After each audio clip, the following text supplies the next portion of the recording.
students, welcome back to the new chapter, that is inverse trigonometric functions, that is chapter 12 of standard chapter 2 of standard 12, and that is content number 1, where we discuss so many concept or basic concept about inverse trigonometric function. So before going to that chapter, first मैं prefer करूंगा तुम लोगों को कि trigonometry का all the concept हम पहले जाके हमारा 11th क्लास का ट्रिगोनोमेट्रिक कॉन्सेप्ट थोड़ा सा फिर से रिवाइज कर लेंगे.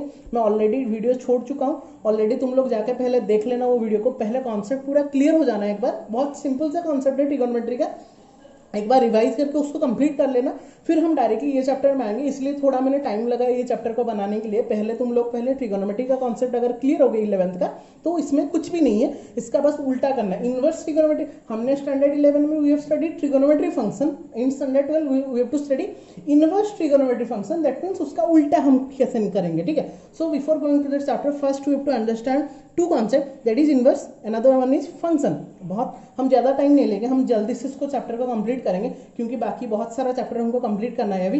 तो ये छोटा चैप्टर को हम ज़्यादा टाइम लेंगे क्यों, लेकिन ये छोटा चैप्टर हम समझते हैं, यहाँ पे बहुत कम मार्क आता है, 6 मार्क या 8 मार्क का. लेकिन अगर समझ लो ये चैप्टर हम छोड़ देते हैं, तो यही एक चैप्टर है जो कि हमको फुल मार्क रखने के लिए ये मना कर देता है. मतलब अगर ये चैप्टर हम छोड़ देंगे, मतलब हमको अगर हमको 80 आउट ऑफ 80 भी रखना होगा, ये इसको अगर हम नेगलेक्ट कर लेंगे तो हमको 80 आउट ऑफ 80 नहीं मिलेगा. तो ये चैप्टर भी थोड़ा इंपॉर्टेंट हो जाता है. तो बहुत बेसिक सा कॉन्सेप्ट है, यहाँ पे थोड़ा ध्यान से देखेंगे, फुल वीडियो देखेंगे, एक बार कंटेंट को पहले से समझ लेंगे, फिर नोटेड डाउन कर देंगे, फिर उसका प्रॉब्लम भी कर लेंगे आराम से. 2-3 कॉन्सेप्ट में और 2-3 दिन में ही हम इस कॉन्सेप्ट को कवर करके नेक्स्ट आगे बढ़ेंगे, ठीक है. सो और ज़्यादा टाइम वेस्ट ना करके हम स्टार्ट करते हैं हमारा content number 1 of inverse trigonometric function chapter 2 standard 12. So first we will start from the inverse and function. So how to find out the inverse of a function? So before going to that inverse of a function, they are interlinked to each other. So before going to the inverse of the function, first we have to remember our concept of relation and function that we have studied in standard 11 as well as in standard 12. तो वहाँ पे जाना नहीं है, क्योंकि उसको मैं revise यहाँ पे ही कर दूंगा. तो थोड़ा सा टाइम देंगे इसको नोट डाउन करने में, और नोट डाउन करने के बाद उस कॉन्सेप्ट को समझ जाएंगे, एक बार में ही समझ जाएंगे, तो उस हमको और इजी लगेगा. क्योंकि अगर रिलेशन फंक्शन तुम लोग क्लियर हो, आई थिंक क्लियर ही हो गया आराम से, बहुत ही अच्छे से हमने रिलेशन फंक्शन को कवर किया था. अगर रिलेशन फंक्शन क्लियर हो तो इनवर्स ट्रिगोनोमेट्रिक फंक्शन भी कुछ नहीं लगेगा, क्योंकि फंक्शन का बहुत ही इंपॉर्टेंट रोल यहाँ पे रहता है. तो how to find the inverse of a function, थोड़ा रिमेंबर करते हैं हमने क्या पढ़ा था. Let f be a function from a to b. f be a function from a to b such that f of x equal to y. अगर f एक function है a to b में, where f of x is given by y, and if there is another function, there exists another function g that is from b to a, means here f is from a to b but g is from b to a, that is उल्टा, such that g of y equal to x. यहाँ पे f of x equal to y था, यहाँ पे g of y मतलब ये value लेंगे तो हमको क्या वैल्यू वो उल्टा कर देगा, x का वैल्यू दे देगा. Then only we can say that g is the inverse of f or vice versa, that is f is the inverse of g. that is the simple concept of inverse of a function. अगर f एक function है a to b में और g एक function मुझे मिल गया b to a में, जहाँ पे कि वो उल्टा वैल्यू हमको दे रहा होगा, then g is said to be inverse of f और f is said to be inverse of g, ठीक है. तो मान लो f of 2 equal to 3 है, और हम वहीं पे और एक g में और एक मिल जाएगा मुझे g of 3 equal to 2, मतलब f of 2 पुट करने से मुझे 3 मिल रहा है, और वहीं g of 3 पुट करने से मुझे कितना मिल रहा है, 2 मिल रहा है. तो वही एक दूसरे से वो उल्टा पुल्टा कर रहे हैं. तो यहाँ पे हम f इनवर्स 3 कितना लिख सकते हैं, 2. तो यहाँ पे देखो g का भी 2 निकला था, f ऑफ इनवर्स 3 कितना निकला, 2 निकला. So therefore we can say that f of inverse equal to g और g inverse equal to f, and that is the concept of inverse of a function that we have studied in standard 12 content number 1 of relation and function. Okay, now that is the inverse of the function. Now come to some of the types of function that we have to discuss also, क्योंकि types of function याद रखेंगे तब जाके हम inverse trigonometry function में आगे बढ़ सकते हैं. तो what are the type of function, तो हम बेसिक जो इंपॉर्टेंट रहता है उसी को डिस्कस करेंगे, ज़्यादा पूरा वाला डिस्कस नहीं करेंगे. तो टाइप्स ऑफ फंक्शन में पहला जो फंक्शन रहता है most important, that is 1-1 function, और उसको हम इंजेक्टिव फंक्शन भी बोलते थे. तो 1-1 फंक्शन में क्या होता था, मैं ज़्यादा और डिटेल में नहीं जाऊँगा, हमको पता था कि 1-1 में 1-1 कॉरेस्पॉन्डेंस में क्या रहता है, एक ही एलिमेंट उसका एक यूनिक इमेज ही बनता है, और वही इमेज का एक ही यूनिक प्री इमेज बनता है, उसका डबल प्री इमेज नहीं बनता है. तो वहाँ पे हम 1 is connected with b, 2a 3c, तो f of 1 equal to a, f of 2 equal to b, they are unique images. और अगर हम प्री इमेजेस से भी ले तो a का प्री इमेज 2 होगा, बी का प्री इमेज 1 होगा, सी का प्री इमेज 3 होगा। तो यहाँ पे हम क्या बोलेंगे ना, they are unique pre images as well as images, in that case you can say that this is a one function. Now come to the many one function. Many one function में क्या था, many are connected with 1 means 1 is connected with A, 2 is connected with A, 3 is connected with B. Here the function is F. So here f of A equal to A, f of 2 is also equal to A. तो यहाँ पे उसका unique image हुआ, लेकिन pre image के case में A का pre image 1 भी हो गया, A का प्री इमेज कितना हो गया, ए का प्री इमेज 1 भी हो गया, ए का प्री इमेज कितना हो गया 2 भी हो गया। तो यहाँ पे ए का प्री इमेज यूनिक नहीं हो रहा है, that's why it is said to be many one function. तो ये हो गया वन फंक्शन, ये हो गया मेनी वन फंक्शन। फिर और एक इंपॉर्टेंट कॉन्सेप्ट क्या था, ऑन टू और एक था इन टू। ऑन टू में क्या था, बहुत सिंपल सा कॉन्सेप्ट था, अगर range is equal to codomain हो जाता है, रेंज का सब वैल्यू कोडोमेन, मतलब ऐसा समझेंगे, ये तो एक डेफिनेशन हो गया कि रेंज इक्वल टू कोडोमेन, और अगर ऐसा समझेंगे कि बी सेट में, सेकेंड सेट में जो सब एलिमेंट होगा दे मस्ट बी कनेक्टेड। कोई भी मतलब कोई भी नॉर्मल कनेक्टेड ना कनेक्टेड होके नहीं रह सकता, अगर रह गया तो उसको ऑन टू नहीं बोलेंगे। तो for every elements in the codomain there will be a particular domain in our particular pre-image in the domain set. In that case only you can say that it is a onto function. तो यहाँ पे हम बोल सकते हैं range equal to codomain हुआ तो वो onto function हो गया, और जहाँ पे range is subset of codomain वहाँ पे हम उसको onto function नहीं कहलाएंगे। जैसे कि यहाँ पे 1 4 2 6 3 5, यहाँ पे 7 एक ऐसा एलिमेंट हो जा रहा है जिसका प्री इमेज हम यहाँ पे डिफाइन नहीं किए। लेट सपोज हमने यहाँ पे एग्जांपल लिया, ठीक है, तो 7 का प्री इमेज यहाँ पे कोई भी नहीं है, तो यहाँ पे एक्स्ट्रा बच जा रहा है, तो हम इसको रेंज को कोडोमेन का सबसेट बोल सकते हैं। And in that case only you can say that it is a into function, it is onto function, it is into, this is 1 1, this is many one. 1 1 function is said to be injective, onto function is said to be surjective. और हमने क्या पढ़ा था कि if one function is on 1 1 as well as onto function that is said to be bijective function. तो जब हमें inverse of the function पढ़ रहे थे वहां पे हमने और एक बात भी पढ़ा था, to find out the inverse of function the function must be a bijective function.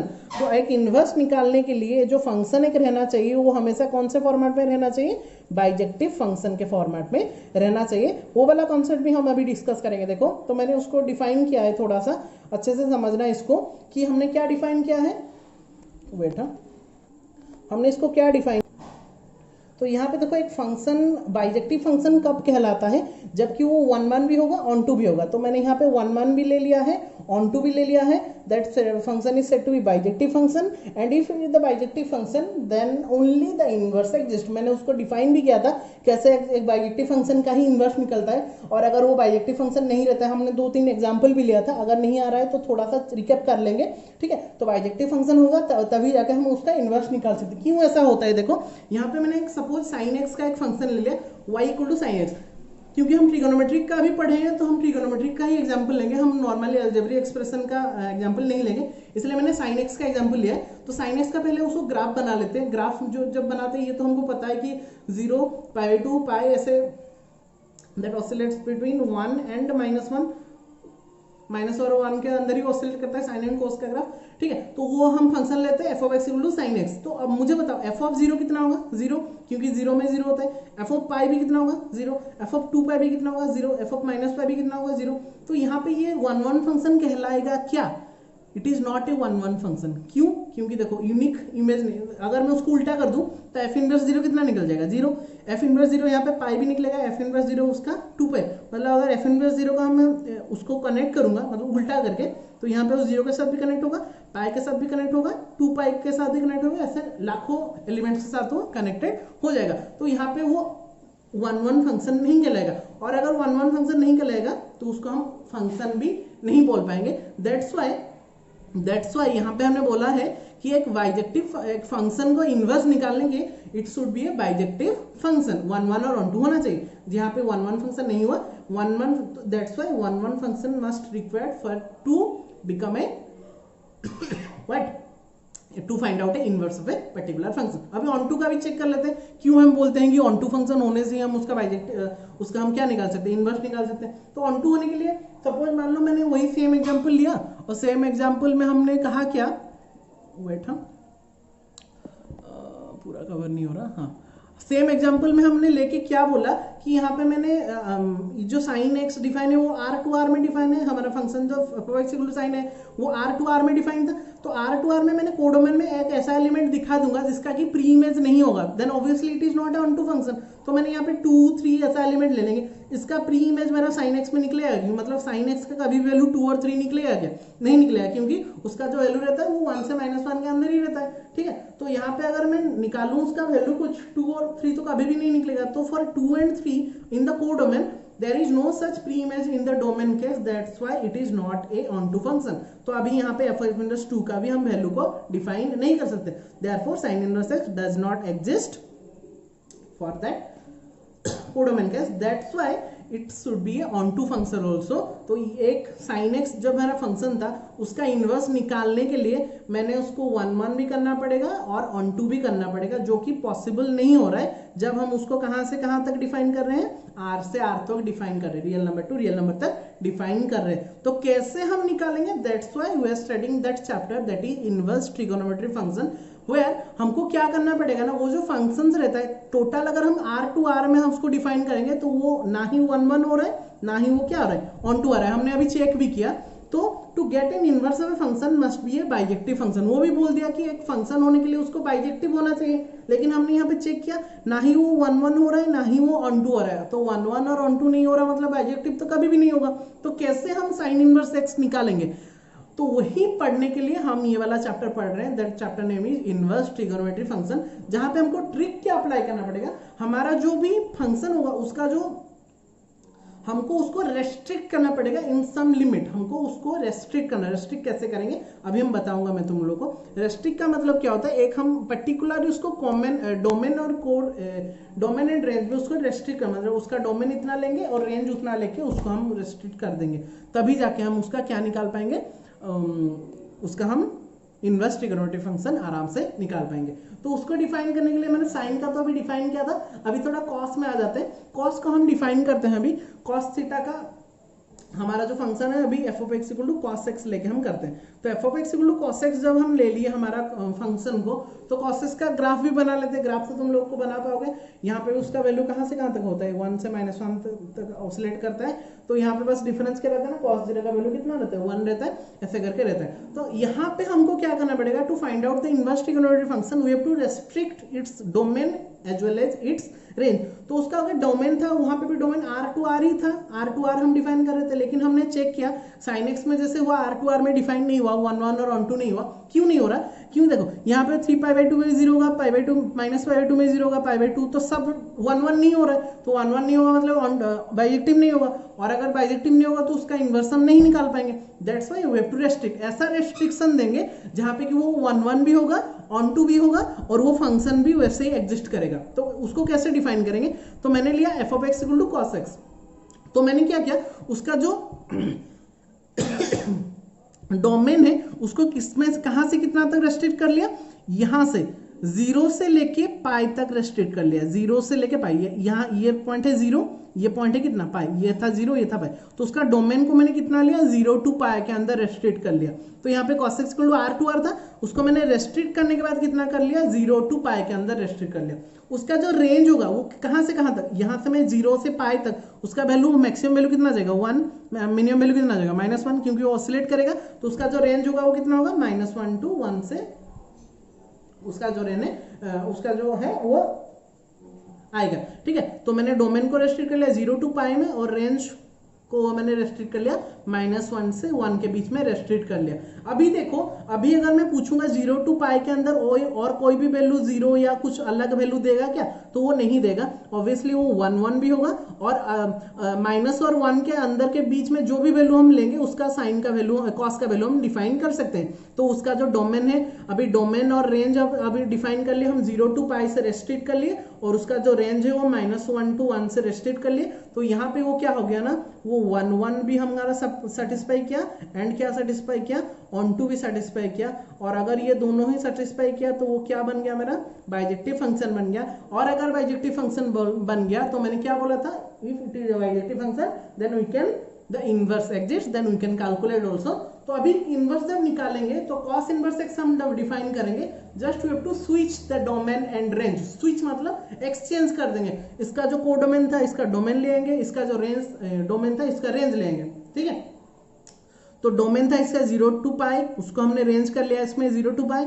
यहाँ पे -1 to 1 था इसका रेंज, इसको हमने कर लिया उसका डोमेन, क्योंकि इनवर्स में क्या रहता है ना, इसका डोमेन इसका रेंज होता है, इसका रेंज इसका डोमेन होता है। जस्ट हम तो स्विच कर लेते हैं, तो ये हो गया -1 to 1, ये हो गया 0 to पाई, ये हो गया अभी कॉस इनवर्स, इसका डोमेन कितना हो गया -1 to 1 हो गया, और 0 to पाई हो गया उसका क्या रेंज। और उसको अभी इनवर्स ट्रिगोनोमेट्रिक फंक्शन के भाषा में क्या बोलते हैं, principal value branch. Principal value branch अभी पढ़ेंगे हम नेक्स्ट कंटेंट में कि प्रिंसिपल वैल्यू ब्रांच किसको बोलते हैं। उसका जो रेंज हो जाए जहां पे वो डिफाइन होता है पर्टिकुलरली, उसको हम क्या बोलते हैं, प्रिंसिपल वैल्यू ब्रांच बोलते हैं। ये तो कॉस इनवर्स इसका डिफाइन हो गया। अभी साइन का करते हैं, वैसे ही साइन का हमको क्या पता था, साइन को अभी हम r टू r में डिफाइन करते हैं, उसका भी रेस्ट्रिक्ट कर लेंगे कहां से कहां तक, -π/2 से π/2 तक, क्योंकि -π/2 से π/2 के अंदर, देखो मैं थोड़ा दिखा लेता हूँ तुम लोगों को कंफ्यूजन नहीं होगा, इसलिए कॉस का जब हमने किया था यहाँ पे, कॉस का जो यहाँ पे कहाँ गया कॉस का, हाँ यहाँ पे जो कॉस साइन का क्या था, हमारा रेस्ट्रिक्शन हमने कहाँ तक ले लिया, -π/2 यहाँ से लेके π/2 तक ले लिया। देखो मैं ग्रीन में दिखा देता हूँ, यहाँ से लेके हमने कितना तक ले लिया, यहाँ तक ले लिया। क्यों लिया, ये था -π/2, यहाँ था π/2, तो यहाँ से इसका जो, अगर मैं इसको ऐसे करूंगा तो ये कितना होगा यहाँ से, तो यहाँ पे वो देखो कुछ भी वैल्यू रिपीट नहीं कर रहा, यहाँ पे ऑब्वियसली वो 1 भी होगा, वो क्या होगा ऑन टू भी होगा। जैसे कॉस में हमने डिफाइन किया 0 से पाई तक, क्योंकि वहां पे वो रिपीट नहीं कर रहा, वैसे साइन में कैसे करेंगे, -π/2 से π/2 तक रिपीट करेंगे, जहाँ पे उसका वैल्यू 1 और ऑन टू हो जाएगा, और ऑब्वियसली वो क्या हो जाएगा, बन जाएगा मेरा बाइजेक्टिव। अगर बाइजेक्टिव बन गया we can calculate this inverse also. तो यहाँ पे मैं -π/2 से π/2, और उसका रेंज कितना लिया था, -1 to 1, क्योंकि ऑसिलेट करता है। अभी उसका साइन इनवर्स एक्स जब निकालेंगे क्या करेंगे, वी हैव टू स्विच, मतलब रेंज हो जाएगा डोमेन, डोमेन हो जाएगा रेंज, तो इसको इधर ले आएंगे, इसको इधर ले आएंगे, तो साइन इनवर्स इसका डोमेन कितना हो जाएगा उल्टा, -1 to 1, उसका रेंज कितना हो जाएगा, -π/2 से π/2, उसको क्या बोलेंगे, प्रिंसिपल वैल्यू ब्रांच, और उसका रेंज भी, तो उसको बोलेंगे PVB, प्रिंसिपल वैल्यू ब्रांच। वैसे 10x का आता है, 10x का कितना हो जाएगा, 10x का था मेरा कितना, -π/2 से π/2 से r तक डिफाइन होता था, उसको जब 10 इनवर्स x निकालेंगे उसको स्विच ऑफ कर लेंगे। ये वाला कॉन्सेप्ट हमने ट्रिगोनोमेट्री कॉन्सेप्ट नंबर 3 में पढ़ा था 11th क्लास का। अगर यहाँ पे डोमेन और रेंज में कंफ्यूज हो रहे हो तो मैंने डिटेल एक वीडियो बना है 11th क्लास का ट्रिगोनोमेट्री में, वहां पे जाके आप लोग देख सकते हो। अगर डोमेन और रेंज में हमको क्या लग रहा है, थोड़ा कंफ्यूजन आ रहा है, तो 10 इनवर्स x का, अगर 10 इनवर्स x हम निकाल रहे हैं तो क्या करेंगे, स्विच कर लेंगे, उसका जो डोमेन था इसका रेंज हो जाएगा, उसका जो रेंज था इसका वो डोमेन हो जाएगा, तो यहाँ पे उसका रेंज हो जाएगा -π/2 से पाई, और डोमेन हो जाएगा r, और ये डोमेन, ये PVB principal value branch, that is range. और तीनों का भी हम उसको डायरेक्टली टेबल में ही डिफाइन कर लेंगे, तो 6 को एक बार टेबल में डिफाइन कर लेते हैं। But how to remember this, इतना तो हमको पता चल गया, but how to remember this, for remember this will get one simple trick also, ठीक है। ट्रिक का मतलब क्या है, हमने क्वाड्रेंट्स आते हैं, 4 क्वाड्रेंट्स आते हैं, तो इसको याद कैसे रखेंगे, यहाँ पे 0, ये π/2, ये पाई, ये -π/2, ये π/2, ये -π/2, तो तीन जो मेरा ट्रिगोनोमेट्रिक फंक्शंस रहता है इनवर्स ट्रिगोनोमेट्रिक, ये 3 का जो वैल्यू रहता है वो 0 -π/2 से π/2 तक रहता है, ये जो मैंने एरो दिया है -π/2 से π/2, और तीनों का रहता है 0, ये था 0 से π/2, तो ये तीनों का रहता है -π/2 से लेके π/2 तक, ठीक है, और ये तीनों का रहता है 0 to π, ठीक है। तो इसको डिफाइन कैसे करेंगे, इससे ये क्वाड्रेंट 1, क्वाड्रेंट 4, क्वाड्रेंट 2, क्वाड्रेंट 3, तो ये ध्यान रखना कि क्वाड्रेंट 3 में कुछ भी नहीं आएगा, तो क्वाड्रेंट 4 और क्वाड्रेंट 1 में कहां से -π/2 से π/2 तक का, इसको थोड़ा याद रखेंगे, sine inverse x, cosec inverse x, tan inverse x, यहाँ पे उसका जो रहता है -π/2 से π/2 रहेगा, और 1 और 2 में लेंगे, मतलब 0 to π में लेंगे तो cos inverse x, sec inverse x, cot inverse, ये तीनों को याद रखना है, तो यहाँ पे इसका 0 to π में डिफाइन होगा, ठीक है, बस इसको रिमेंबर करना है। अभी प्रिंसिपल वैल्यू ब्रांच मैंने अच्छे से इसको डिफाइन कर दिया, इसको थोड़ा याद रखेंगे, याद कुछ नहीं करना है, जो हमने ट्रिगोनोमेट्री में पढ़ा था उसको उल्टा करके बस लिखा गया है। साइन इनवर्स x का, साइन x का हम वहां पे पढ़े थे, उसका डोमेन रेंज वहां पे ऐसे लिखते, ये यहाँ पे था, ये यहाँ पे था, लेकिन यहाँ पे साइन इनवर्स x पढ़ रहे, तो ये हो गया डोमेन उसका -1 to 1, ये रेंज कॉस इनवर्स का, tan का, कॉट का, सेक का, कोसेक का, इसको नोट डाउन कर लेंगे। ये जो रेंज होता है इसको हम क्या बोलते हैं, प्रिंसिपल वैल्यू ब्रांच रहता है, ठीक है। ये हम नेक्स्ट क्लास में डिफाइन करेंगे, तो आज के लिए इतना ही। कंटेंट नंबर 2 जब आएगा वहां पे हम डिफाइन करेंगे, इसको यूज करके हम कैसे सॉल्व करेंगे हमारा फॉर्मूला। तो before going to that content number 2, first we have to very clear about content number 1, then after we can solve many more problems or basic problems of inverse trigonometric function. So I hope कि आप लोग को बहुत ही अच्छे से ये वाला chapter समझ में आ गया होगा. धीरे धीरे हम स्टार्ट करेंगे, नेक्स्ट कंटेंट में हम सॉल्व करेंगे और डायरेक्टली हम एक्सरसाइज में जाके 2.1 भी हमारा कंप्लीट कर लेंगे. तो till then just every concept should be noted down and every problem should be solved. Okay, so until next class, thank you all for watching and keep practicing all of you. Thank you all.